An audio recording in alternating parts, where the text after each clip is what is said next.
તો શિવસેનાને વધુ એક ઝટકો લાગ્યો છે। સુરતની લા મેરિડિયન હોટલમાં શિવસેનાના એક ધારાસભ્ય રોકાયા છે, જ્યારે મોડી રાત્રે સુરત એરપોર્ટ અન્ય 4 ધારાસભ્ય આવ્યા હતા, જેઓ બારોબાર ગુવાહાટી જઈ જવાયા છે, જ્યારે અન્ય 2 ધારાસભ્ય સવારે 10 વાગે આવે તેવી શક્યતાઓ છે। ત્યારે વધુ એક ઝટકો શિવસેનાની સરકારને લાગી શકે છે। વધુ એક ઝટકો લાગી શકે છે, જેમાં 2 ધારાસભ્યો છે જેઓ 10 વાગે આવવાની તેની શક્યતા છે। શિવસેનાના વધુ 4 ધારાસભ્યો સુરત આવી પહોંચ્યા છે, ત્યારે તે સુરતથી ગુવાહાટી જશે। એક ધારાસભ્ય લા મેરિડિયન હોટલમાં રોકાયેલા છે, ત્યારે વધુ 2 ધારાસભ્યો છે તેઓ સવારે 10 વાગે આવવાની શક્યતાઓ સેવાઈ રહી છે। તો શિવસેનાને આ વધુ એક ઝટકો લાગ્યો છે તેમ કહી શકાય। સુરતની લા મેરિડિયન હોટલમાં શિવસેનાના વધુ જે ધારાસભ્ય છે તેઓ રોકાયા છે, જ્યારે મોડી રાત્રે સુરત એરપોર્ટ પર અન્ય 4 ધારાસભ્યો આવ્યા હતા।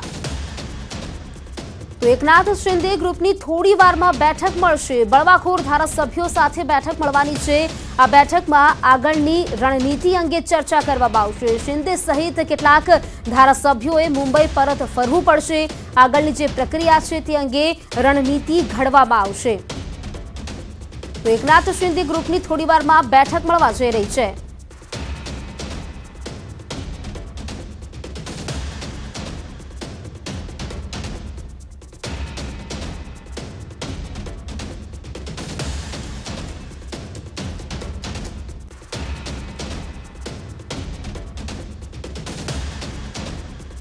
તો આજ સાથે વધુ વિગત સાથે અમારા સંવાદદાતા સુરતથી કીર્તેશ જોડાઈ ચૂક્યા છે અને મુંબઈથી વસીમ જોડાઈ ચૂક્યા છે। આપ બંનેનું સ્વાગત છે। સૌથી પહેલા કીર્તેશ, આપને પૂછવા માંગીશ, શિવસેનાને વધુ એક ઝટકો લાગ્યો તેમ કહી શકાય। લગભગ કહી શકાય 4 જેટલા ધારાસભ્યો છે સુરત આવ્યા છે અને સુરતથી તેઓ ગુવાહાટી જવાના છે। શું છે વિગતો આ વિશે?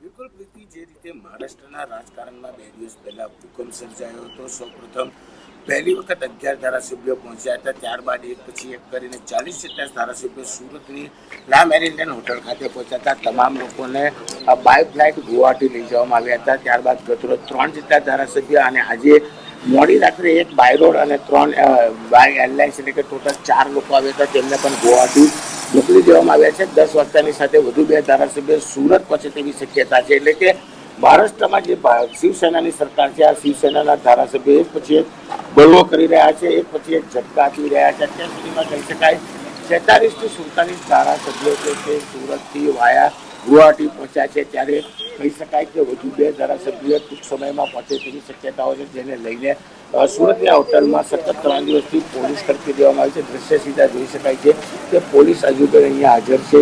કોઈ પણ વ્યક્તિને હોટલમાં કહી શકાય આઈ કાર્ડ અને સ્ટાફ સિવાય કોઈને પણ આઈ કાર્ડ જોયા વગર પરમિશન આપવામાં નથી આવતી। એટલે કે મહારાષ્ટ્રના રાજકારણમાં સુરતનું સેન્ટર એપી સેન્ટર બન્યું છે। તમામ બળવાખોર ધારાસભ્ય સુરત આવે છે અને સુરતથી હવાઈ માર્ગે તેઓ ગુવાહાટી પહોંચી રહ્યા છે। એક પછી એક મહારાષ્ટ્રના ધારાસભ્ય જે રીતે સુરત પહોંચી રહ્યા છે, મહારાષ્ટ્રની શિવસેનાની જે સરકાર છે તેને એક પછી એક ઝટકા મળી રહ્યા છે। ખાસ કરીને 47 જેટલા ધારાસભ્ય મુંબઈથી સુરત અને સુરતથી બાય એર ગુવાહાટી પહોંચી ચૂક્યા છે। ત્યારે વધુ 2 ધારાસભ્ય ટૂંક સમયમાં પહોંચે તેવા શક્યતાઓ દેખાઈ રહી છે। बिल्कुल, हमारे साथ मुंबई के हमारे संवाददाता वसीम पर जुड़ा है। वसीम, जिस तरह से बात की जा सकती है, शिवसेना की सरकार कहीं ना कहीं संकट में दिख रही है और दूसरी ओर एकनाथ शिंदे ग्रुप की जो बैठक मिलने वाली है, इस बैठक में किस प्रकार की चर्चाएं होगी, कैसी रणनीति घड़ी जाएगी? देखिए, जो बैठक है काफ़ी अहम बैठक होगी एकनाथ शिंदे की, क्योंकि इसी में उनकी पॉलिसी डिसाइड की जाएगी, किस तरह से आगे की जो रणनीति है वो तय करनी है। ये इस बैठक में सभी विधायकों की सबसे पहले सहमति ली जाएगी। जिस तरह से देखा गया है कि ग्रुप लीडर जब शिवसेना ने समर्थन दिया था महाविकास आघाड़ी के, तो उस दौरान ग्रुप लीडर एकनाथ शिंदे ही थे। तो एकनाथ शिंदे इस बात के लिए एक पत्र तैयार करेंगे। वो पत्र बाकायदा वो देंगे राज्यपाल को कि इतने जो शिवसैनिक हैं इनका समर्थन है सरकार को नहीं है महाविकास आघाड़ी को, और ये चाहते हैं कि ये जो सरकार है इसे हटा दिया जाए और किसी और को इसका मौका दिया जाए, क्योंकि एक बड़ा नंबर से उनके साथ है, उन पर भरोसा नहीं है। अगर इस बात को लेकर राज्यपाल अपनी सहमति देते हैं तो राज्यपाल एक बार फिर जो राज्य के विरोधी पार्टी के नेता है देवेंद्र फडणवीस, जो बीजेपी है यहाँ की सबसे बड़ी पार्टी के तौर पर महाराष्ट्र में उठ के आई थी, उस दौरान उनसे भी चर्चा की जाएगी अगर उनसे पूछेगी कि इस तरह के नो कॉन्फिडेंस सरकार को लेकर यहाँ पर दिखाया जा रहा है, तो आपकी क्या भूमिका है? क्या आप लोग चाहते हैं कि आप लोग की बड़ी पार्टी है कि आप सरकार के लिए दावा कर सकते हैं? अगर देवेंद्र फडणवीस इसे लेकर दावा करते हैं तो हो सकता है कि सरकार बनाने का मौका उन्हें मिले और जो एकनाथ शिंदे है वो उनके समर्थन में चले जाए। अभी जो सूत्र ये बता रहे हैं, जो जानकारी मिल पा रही है कि बीजेपी ने एकनाथ शिंदे को ऑफर ज़रूर किया है कि अगर उनको समर्थन देती है इनके जो विधायक हैं तो उनको डिप्टी सीएम का पद दिया जा सकता है। इस बात का भी, और साथ ही जो उनके मंत्री उनके साथ गए हैं शिवसेना के, उन्हें भी अच्छे मंत्रालय दिए जा सकते हैं। इस तरह की उनको ऑफर दिया गया।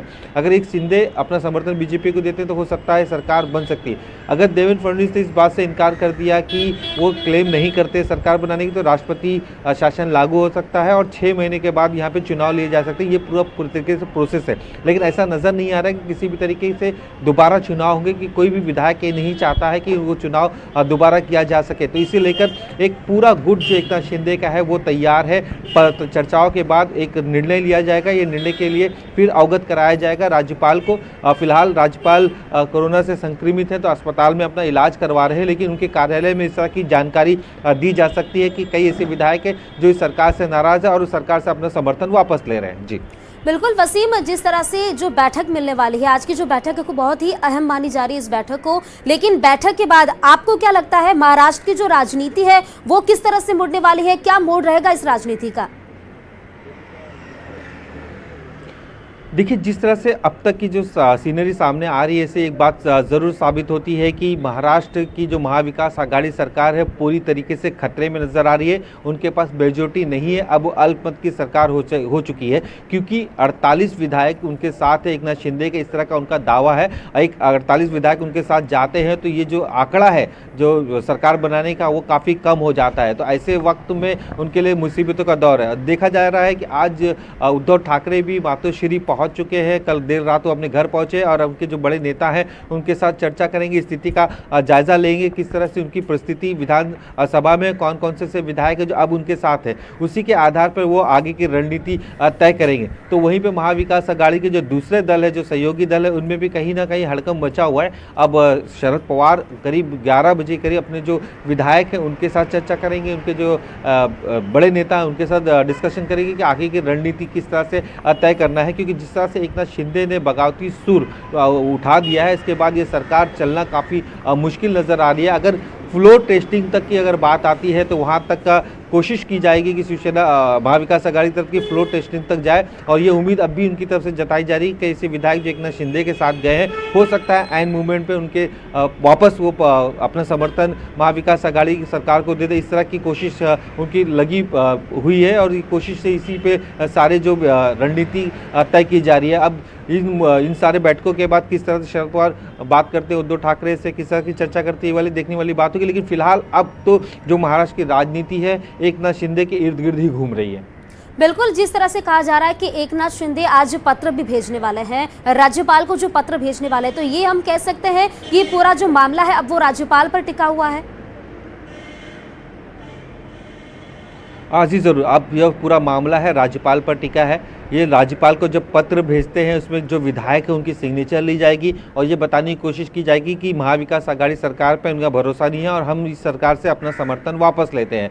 तो ऐसे वक्त में जब उनके ये निर्णय पत्र उनके पास जाएगा तो राज्यपाल उद्धव ठाकरे से कांटेक्ट कर सकते हैं और उनसे ये जानने की कोशिश करेंगे अब आपके पास मेजॉरिटी नहीं है तो आपका क्या निर्णय है। अगर आपका मेजॉरिटी नहीं है, अगर उस वक्त ये उद्धव ठाकरे अपना इस्तीफा दे देते हैं तो एक दूसरी जो सबसे बड़ी पार्टी होगी बीजेपी, उन्हें बुलाया जाएगा। सरकार के बारे में जानकारी क्या वो सरकार के लिए क्लेम कर सकते हैं या फिर बीजेपी क्लेम कर सकती है कि हम बड़ी पार्टी है, हम सरकार बना सकते हैं और शिंदे उसमें फिर अपना समर्थन देते हैं तो ये सरकार आसानी से बन सकती है। अगर उन्होंने अपना समर्थन नहीं दिया तो हो सकता है कि आने वाले दिनों में महाराष्ट्र में चुनाव की प्रक्रिया देखने को मिल सकता है। 2.5 साल में सरकार को दोबारा इलेक्शंस की नौबत आ सकती है, लेकिन फिलहाल ऐसी नौबत दिखाई नहीं दे रही क्योंकि जिस तरह से एकनाथ शिंदे ने अपनी बातों में अपनी भूमिका रखी कि वो हिंदुत्ववादी मुद्दों पर बाला साहब ठाकरे के जो पदचिन्ह है उसी पे चल रहे, उनके विचारों पे चल रहे हैं। और ये जो सरकार बनी है ये उनके विचारों की सरकार नहीं थी, हमें बीजेपी के साथ जाना था। तो कहीं ना कहीं ये समर्थन जरूर बीजेपी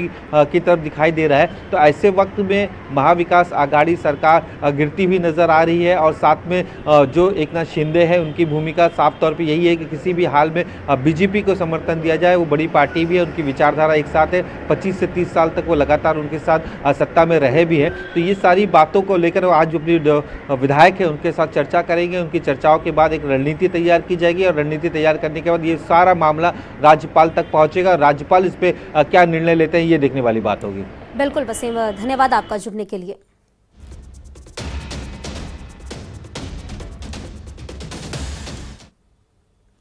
મહારાષ્ટ્રમાં ચાલી રહેલા રાજકીય સંકટ વચ્ચે પ્રિયંકા ગાંધી મુંબઈ એરપોર્ટ પર જોવા મળ્યા। પ્રિયંકા ગાંધીની મુંબઈ અચાનક મુલાકાતને લઈને અનેક તર્ક વિતર્ક ઊભા થયા છે।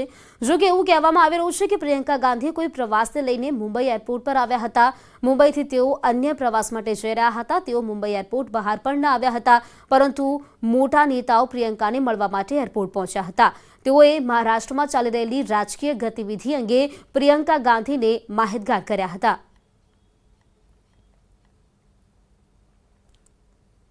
અને હવે વાત કરીએ મેઘરાજાની મંડાણની।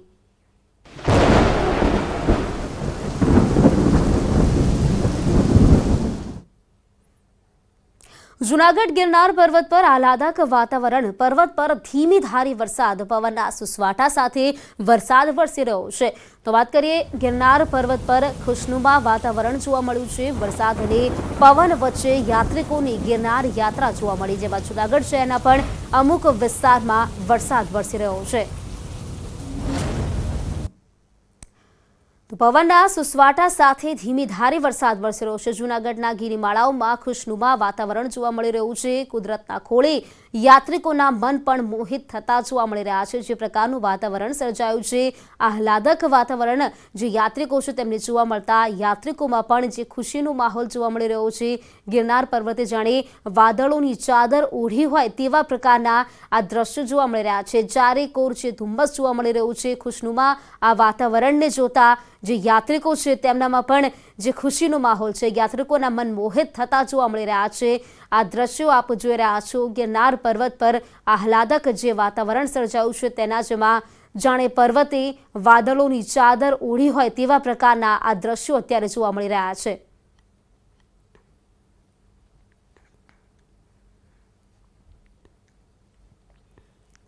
વધુ વિગત સાથે સંવાદદાતા અતુલ જોડાઈ ચૂક્યા છે। અતુલ, જે રીતે વાત કરીએ જૂનાગઢમાં જે આહલાદક વાતાવરણ સર્જાયું છે, યાત્રિકોમાં પણ ખુશીનો માહોલ છે, જાણે પર્વતે વાદળની ચાદર ઓઢી હોય તેવું વાતાવરણ છે। જી પ્રીતિ, ચોક્કસ જણાવી દઉં કે 2 વર્ષથી છે તે જૂનાગઢ જિલ્લામાં વરસાદ નથી, ત્યારે આજે વહેલી સવારે છે જૂનાગઢના ગિરનાર પર્વત પર આહલાદક વાતાવરણ સર્જાયું હતું। વહેલી સવારે છે તે વાદળો છે તે ગિરનાર પર્વત પર આવી ગયા હતા અને પવનની આંધી સાથે છે તે વરસાદ ધીમી ધારે શરૂ થયો। બીજી તરફ જોવા જઈએ તો વરસાદની સિઝનમાં છે ગિરનાર પર્વતનું જે રૂપ છે તે અલૌકિક થઈ જાય છે, કેમ કે જે વાદળો છે તે ગિરનાર પર્વતની સાથે વાત કરતો હોય તેવા દ્રશ્યો જોવા મળે છે।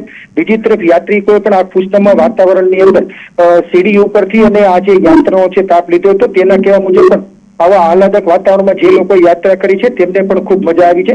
સાથે સાથે જોવા જઈએ તો જે ગિરનાર પર્વત ઉપર જે રીતે વરસાદ શરૂ થયો છે તેને લઈ અને ત્યાં રહેતા યાત્રિકોને જે લોકો યાત્રા શરૂ કરી છે તે લોકોમાં પણ ખુશી જોવા મળી રહી છે। જી પ્રીત, બિલકુલ આભાર આપનો જાણકારી આપવા બદલ। તો જૂનાગઢમાં પવનના સુસવાટા સાથે ધીમી ધારી વરસાદને યાત્રિકો માણી રહ્યા છે। ગિરિમાળાઓમાં ખુશનુમા વાતાવરણ જોવા મળી રહ્યું છે।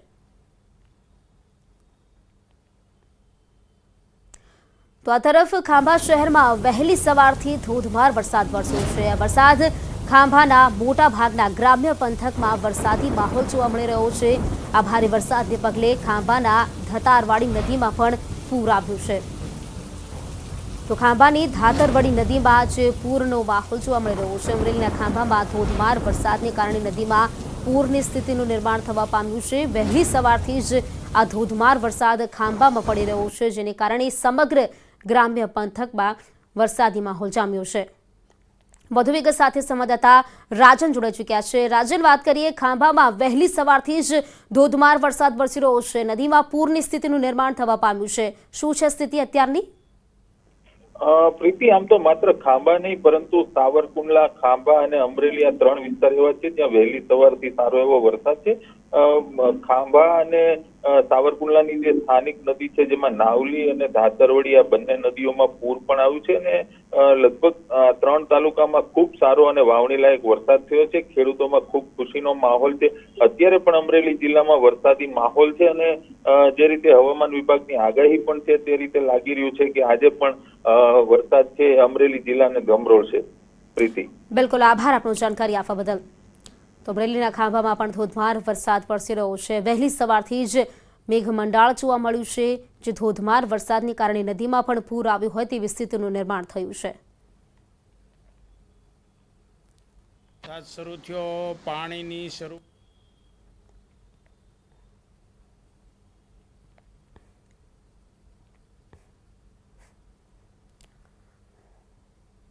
તો આજે રાજ્યના 3 જિલ્લામાં ભારે વરસાદની આગાહી છે. દક્ષિણ ગુજરાતના 3 જિલ્લામાં ભારે વરસાદ પડી શકે છે. આજે 20 જિલ્લામાં વરસાદની આગાહી કરવામાં આવી છે.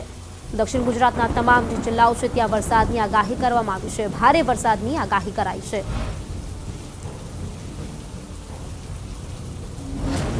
તો આજ સાથે વધુ વિગત સાથે અમારા સહયોગી માનસી સોની જોડાઈ ચૂક્યા છે. માનસી, વાત કરીએ આજે રાજ્યના 3 એવા જિલ્લાઓ છે જ્યાં ભારે વરસાદની આગાહી કરવામાં આવી છે. શું છે આ મામલે વધુ વિગત?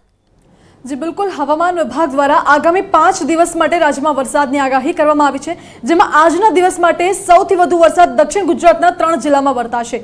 ડાંગ, નવસારી અને વલસાડમાં ભારે વરસાદની આગાહી હવામાન વિભાગ દ્વારા કરવામાં આવી છે. જ્યારે વાત કરવામાં આવે તો રાજ્યભરમાંથી 20 જિલ્લામાં વરસાદની આગાહી કરવામાં આવી છે. હવે એજી કોલના માધ્યમથી સમજાવવાનો પ્રયત્ન કરીશું કે આજે કયા વિસ્તારોમાં વરસાદ પડી શકે છે. સૌથી પહેલા આપણે વાત કરીએ તો દક્ષિણ ગુજરાતમાં આ બાજુ આપ જોઈ શકો છો, અહીંયા ભારે વરસાદની આગાહી કરવામાં આવી છે. ડાંગ, વલસાડ અને નવસારીમાં ખૂબ ભારે વરસાદની આગાહી છે, જ્યારે કે નવસારીમાં એનડીઆરએફની ટીમને પણ તૈનાત કરી દેવામાં આવી છે અત્યારે. અને બીજી બાજુ સૌરાષ્ટ્ર બાજુ નજર કરીએ તો આ બાજુ અહીંયા જે ગ્રીન કલર દેખાઈ રહ્યો છે ત્યાં ભારે વરસાદ રહી શકે છે. આ તરફ જસદણ, બાબરા, ગોંડલ અને આ તરફનો જે વિસ્તાર છે ત્યાં ભારે વરસાદ રહેવાની સંભાવના છે. અહીંયા જોઈ શકો છો વીજળીના કડાકા ભડાકા સાથે ધોધમાર વરસાદ વરસશે. ભારે પવન ફૂંકાવાની પણ સંભાવના છે. તો ઉપલેટા, જેતપુર, જુનાગઢ, કુતિયાણા, બગસરા, અમરેલી અહીં પણ ભારે વરસાદ રહેશે. જ્યારે કેશોદ, વિસાવદર, ધાન અને કુંડલા અને પાલીતાણા આટલા વિસ્તારમાં ભારે વરસાદ રહેવાની સંભાવના છે. બીજી તરફ જોવા જઈએ દરિયા કિનારાના જે વિસ્તારો છે ત્યાં પણ વીજળીના કડાકા ભડાકા સાથે ભારે વરસાદ રહી શકે છે. પોરબંદર, ગીર સોમનાથ, વેરાવળ, ઉના, પછી મહુવા, અલંગ, ભાવનગર આટલા વિસ્તારોમાં ભારે વરસાદ રહેશે. ખંભાતમાં પણ વરસાદ રહેશે. મધ્ય ગુજરાતની વાત કરીએ તો વડોદરા, અમોદ આ તરફનો જે વિસ્તાર છે તે વરસાદ રહેવાની સંભાવના છે. જ્યારે અમદાવાદ, ગાંધીનગરમાં આપ જોઈ શકો છો કે અહીંયા ગ્રે કલર દેખાઈ રહ્યો છે. આનો મતલબ એ છે કે વરસાદ પડવાની સંભાવના ઓછી છે. આસપાસના વિસ્તારોમાં વરસાદ પડશે, તેની અસર વર્તાશે. કદાચ છૂટો છવાયો વરસાદ પડી શકે છે, પરંતુ ભારે વરસાદ પડવાની સંભાવના ઓછી છે આજના દિવસ માટે. કચ્છ બાજુ વાત કરવામાં આવે તો કચ્છમાં ગાંધીધામ, માંડવી અને નલિયા બાજુનો જેટલો પટ્ટો છે ખાલી અહીંયા જ વરસાદ પડવાની સંભાવના દેખાઈ રહી છે. એ પણ સામાન્ય વરસાદ પડી શકે છે. મુન્દ્રા, માંડવી સહિતના વિસ્તારોમાં ભારે વરસાદ થવાની સંભાવના છે. અન્ય વિસ્તારોમાં વરસાદ થવાની સંભાવના ખૂબ જ ઓછી દેખાઈ રહી છે. અને ઉત્તર ગુજરાત તરફ વાત કરીએ તો ઉત્તર ગુજરાતમાં માત્ર અહીં ખેડ બ્રહ્મામાં વરસાદ થવાની સંભાવના આપણે દેખાઈ રહી છે. બીજી બાજુ જોવા જઈએ તો થરાદ, સાંચર, પાલનપુર, આબુ રોડ પાસેનો જે આ પટ્ટો છે ત્યાં વરસાદ થવાની સંભાવના ખૂબ ઓછી છે. અને હજુ પણ હવામાન વિભાગ દ્વારા આગામી 5 દિવસ માટે વરસાદની આગાહી કરવામાં આવી છે. ભારે પવન ફૂંકાવાની પણ શક્યતા છે. અને આજના દિવસ માટે જે સૌરાષ્ટ્ર અને દક્ષિણ ગુજરાતના વિસ્તારો છે તે વીજળીના કડાકા ભડાકા સાથે વરસાદ થવાની સંભાવના છે. બિલકુલ માનસી, આભાર આપનું જાણકારી આપવા બદલ. તો જે રીતે ભારે વરસાદની આગાહી કરવામાં આવી છે, દક્ષિણ ગુજરાતમાં ભારે વરસાદની આગાહી છે. આજે લગભગ 20 જેટલા જિલ્લાઓ છે જ્યાં વરસાદની સંભાવના વ્યક્ત કરવામાં આવી છે. 3 જિલ્લાઓ છે જ્યાં ભારે વરસાદની આગાહી કરવામાં આવી છે. તો ગોંડલ શહેરમાં વહેલી સવારથી વરસાદ વરસી રહ્યો છે. ગોંડલ શહેરના અલગ અલગ વિસ્તારોમાં વરસાદ પડ્યો હોવાના સમાચાર સામે આવી રહ્યા છે. ત્યારે વાત કરીએ કોલેજ ચોક, રામ મંદિર, ભુવનેશ્વરી મંદિર, વોરા કોટડા રોડ સહિતના વિસ્તારોમાં વરસાદ પડ્યો છે. તો બીજી તરફ મોવૈયામાં વીજપોલ દ્વારા શોર્ટ લાગતા ગાયનું મોત નીપજ્યું છે.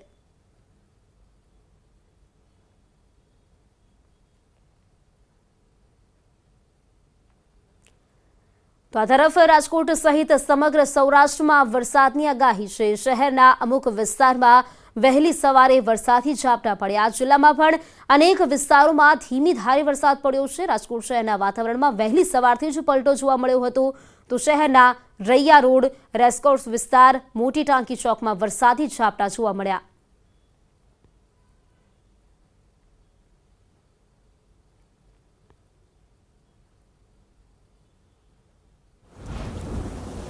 રાજકોટ બાદ વાત કરીએ ગીર સોમનાથની। ગીર સોમનાથ જિલ્લામાં વરસાદી વાતાવરણ જોવા મળ્યું। ગીર ગઢડા, કોડીનાર સહિતના પંથકમાં વરસાદી માહોલ જામ્યો। સામાન્ય વરસાદ વરસતા કોડીનારના અનેક ગામડાઓમાં વીજળી ગુલ થઈ ગઈ। પહેલા વરસાદમાં જ પ્રી મોન્સૂન કામગીરીની પોલ ખુલી હોય તેવું જોવા મળ્યું। મેતિયાજ, બાવાના, પીપળિયા સહિતના ગામોમાં વીજ પુરવઠો ખોરવાયો।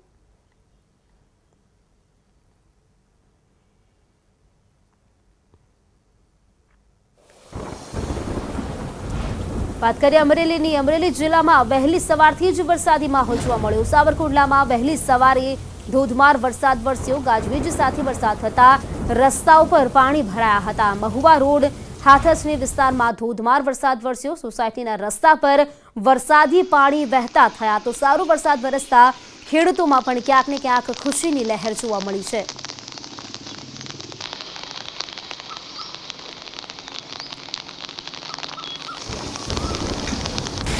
વાત કરીએ અરવલ્લીની। અરવલ્લી જિલ્લામાં વહેલી સવારથી જ વરસાદી વાતાવરણ જોવા મળ્યું। બાયડ અને આસપાસના વિસ્તારોમાં ધોધમાર વરસાદ વરસતો જોવા મળ્યો।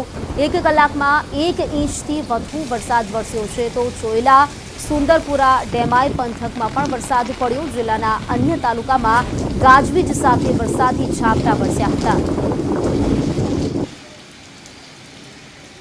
અરવલ્લી જિલ્લામાં પણ વહેલી સવારથી જ ધોધમાર વરસાદનો જે માહોલ સર્જાયો હતો। બાળ અને આસપાસના વિસ્તારો છે જ્યાં 1 કલાકમાં 1 ઇંચથી પણ વધુ વરસાદ વરસ્યો છે। ચોયલા, સુંદરપુરા, ડેમાઈ પંથકમાં પણ વરસાદ વરસ્યો છે। વહેલી સવારથી જ આ ધોધમાર વરસાદ જોવા મળ્યો હતો।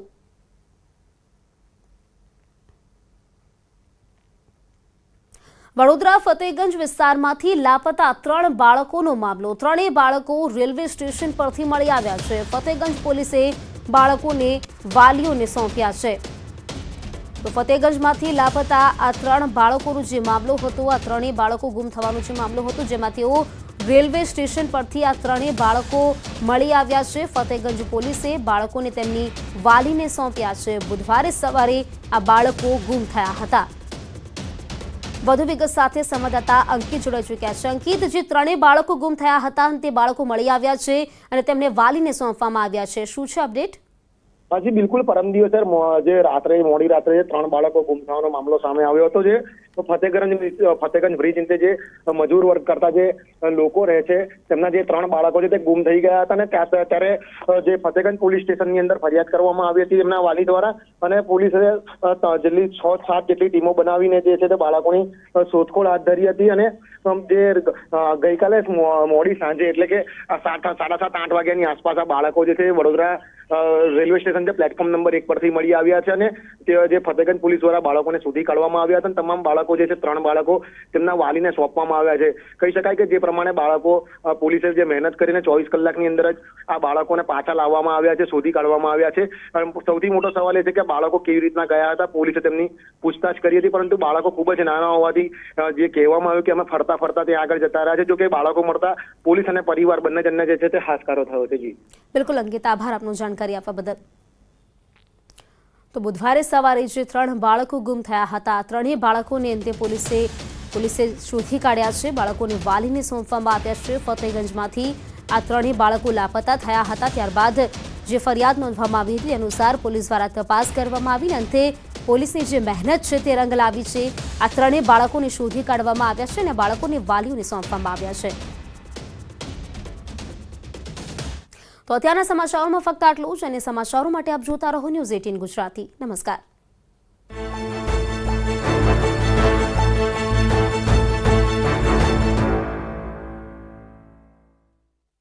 सुहाना मसाले बनाए पनीर मजे